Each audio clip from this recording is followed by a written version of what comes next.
Ketua Harian DPP Partai Gerindra, Sufmi Dasko Ahmad menjelaskan maksud pidato Ketua Umum Gerindra Prabowo Subianto yang mengaku sering dikhianati dan dibohongi. Menurut Dasko, dalam politik ada perjanjian lisan dan tertulis yang tak ditepati. Dasko menyebut secara umum politik dinamis, ada perjanjian tak ditepati meskipun tak merujuk pihak yang dimaksud. Gerindra juga meminta tak perlu ada pihak yang bawa perasaan atau baper dengan pernyataan Prabowo itu.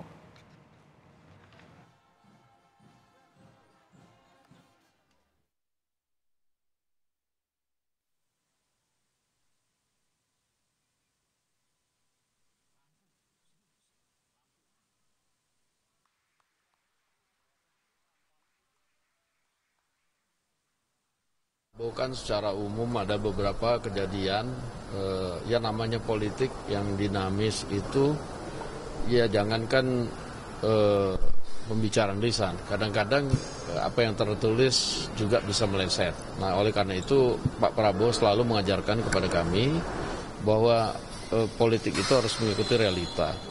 Jadi jangan kemudian kita menjadi baper karena kemudian ya ini kan berapa kali juga ada yang tertulis menyatakan ini itu tapi kemudian nggak ditepati ataupun pembicaraan lisan kan seringkali begitu. Pak Prabowo mengajarkan kepada kami selalu untuk ya berbesar hati. Yang penting kita nggak begitu kan.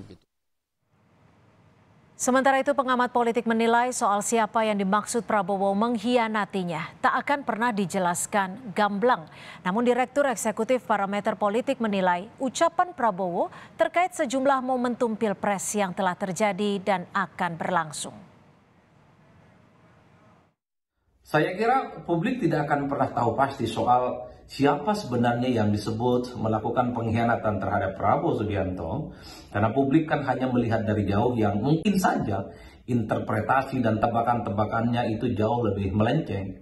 Yang kedua tentu saja publik tidak akan pernah berani menyebut nama, menyebut partai politik yang telah berani melakukan pengkhianatan terhadap Prabowo. Setidaknya ada dua momentum politik yang kemudian dikaitkan dengan pengkhianatan terhadap Prabowo. Pertama adalah momentum Pilpres di 2014. Yang kedua adalah momentum terkait dengan jalan panjang menuju 2024.